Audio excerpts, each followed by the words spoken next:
it's Joy McMillan, and I wanted to take this opportunity to give you a behind-the-scenes glimpse at what it was like to write a book and to publish it myself, and what that process looked like, the ins and the outs, and then tell you about an exciting thing that's going to be coming out in 2015, and give you a little bit of a scoop on what's happening there.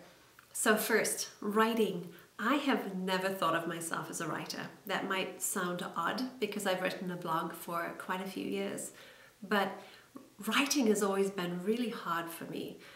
Speaking, I love it. I come alive on stage. It's easy and natural, but writing is so laborious for me. Writing a blog post will take me hours. And so I think that's always just been understood in my mind as well. Obviously, it's not something that I'm a natural at, so I must not be a writer. And I think add to that the fact that growing up, I had incredible writers in my family. My dad is an amazing writer. He helped write a textbook and has basically been this walking encyclopedia our entire lives. And he's brilliant with words. And then my oldest sister wrote her first book when she was 6. It was called Penny and David. It was about this thick, and she fully illustrated it. And it was a family classic. And she's brilliant with words. And then there was me, not so much. And I distinctly remember in about 8th grade writing an essay. I have no idea what I was writing about. I just remember that I had crafted this phenomenal sentence that went something like this. And the ball was suspended on the ground. And I thought it was just amazing. I thought it made me sound intelligent, and it communicated what I was trying to say, only to be enlightened by my sister and my father that a ball cannot actually be suspended and on the ground at the same time. But I refused to take it out of my essay because I thought it sounded so good. And so it has come up over the past 2 decades at Christmas dinners and birthday lunches, because that's just the hilarity of my family. And so I took away from life that, well, speaking was easy, so that must be what I can do. Writing is hard work, so I'm not a writer. And yet, there was this thing in me that ached to write. I had this story to tell and this message to get out to the world, and I had no idea how to do it. If writing a blog post took that long, how would I write a book? And so year after year, I would write New Year's resolutions, and write a book would be on there almost every time. And so at the beginning of 2013, I thought I would up the ante and actually come up with a plan.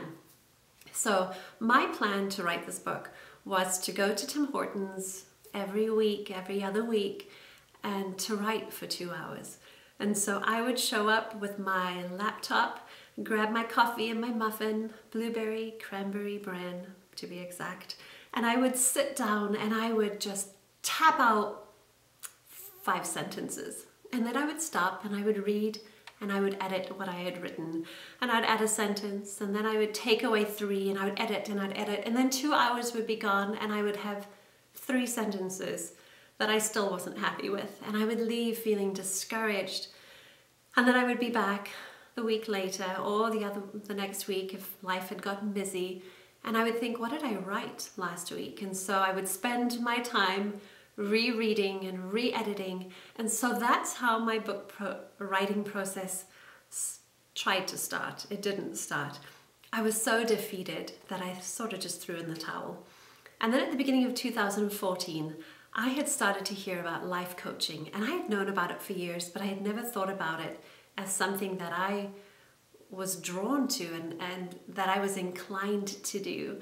And so I signed up for a training, got really excited, ended up there in February of 2014, and was blown away by this methodology of coaching, this lifestyle, this practice of coaching. And that's another video for another day, but what ended up happening was, as I sat with one of the ladies that we were practicing coaching on each other as I sat with her, and we were trying to pull out ideas of things that we could talk about and be coached about, because we had coached each other on every single thing that had happened in life out of the need for practice. And so finally I brought up, okay, well, I want to write this book, and I have this passion and this burden to write, but I don't know how to do it. I'm overwhelmed, and I don't think I'm a writer. And she coached me. She had as few tools as I had in the coaching department, but she coached me with strategic questions and drew out of me all the stuff that had been rattling around in there, but I couldn't fully identify because it was inside. And as I looked at everything, I realized, wow, well, that's not true, and well, that doesn't matter, and well, that's not going to work. And then, as is the technique in coaching, at the end, she said, well, what are you going to do about this? How much does this matter to you? When are you going to start? And so I walked away from this coaching training excited about coaching, but absolutely on fire about writing my book. And so coaching just knocked my socks off. It's a real testimony of the power of being coached well.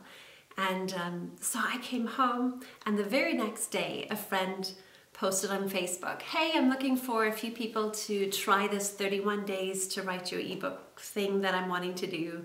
Anyone want in? And I just thought, wow, take the passion and the focus that I have and marry it to the accountability and momentum that will be gained in this. I will be unstoppable. And so I reluctantly signed up. I was quite anxious about the fact that I had to commit to write 500 words a day. And I had to write every single day for 31 days. And my goodness, we know how it went at Tim Hortons. What was this going to look like for me? And what transpired over the next month to 6 weeks just blew me away. I was writing a book. And so when I came into this group, I had my 15,000 word, roughly, blog post that I had written from a few years before. And so I had my topic. I'd actually even designed my cover because I'm a visual person, and that was inspiring for me. It kept me going by looking at this finished product.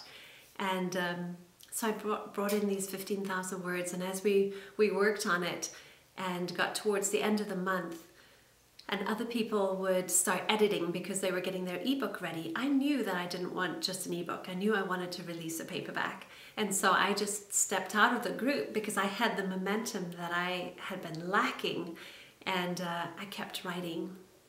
And so over a period of 6 weeks, about halfway into April, I put 70 hours into writing, and I took my book from a 15,000 word blog post to a 75,000 word book. And I still am a little in shock that it happened so quickly. A lot of things did not happen in those 6 weeks, like clean socks and clean underwear and numerous other commitments that I totally dropped the ball on. But I was in writing mode, and I realized why writers need writing cabins or something like that.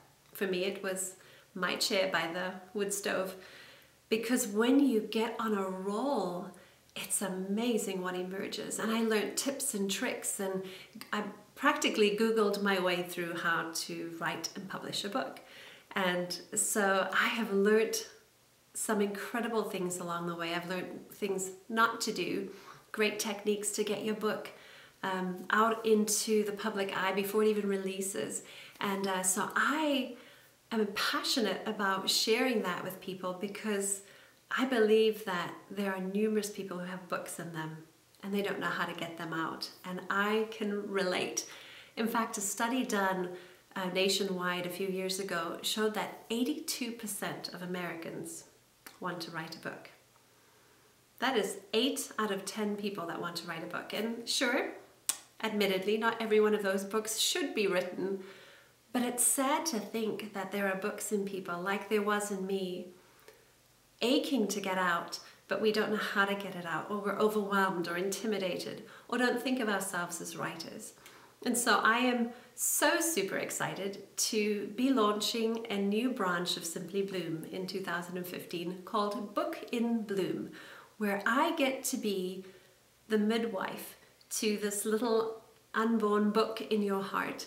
and to help you get it out through coaching and through the editors that I get to hold hands with in this process, and through the formatting of the inside of the book and the cover design. And there is so much to this process. Why reinvent the wheel? If you are passionate about doing it yourself, like I was, and to spend those hours Googling, and I read every book I could get my hands on about self-publishing, go for it. It will change your life, and it's a great experience, but not everyone has the desire or the time to do that. And so that is what Book in Bloom is all about. So take a peek at the link that I will stick at the bottom. It's in Simply Bloom, and it's called Book in Bloom. And it's this new baby that will help get that baby out of you and into the bookshelves of bookstores, and just help you accomplish this dream to write a book, to publish a book in 2015. So happy New Year. I pray that it is a blessed one for you, an exciting one for you, and a dream fulfilling year.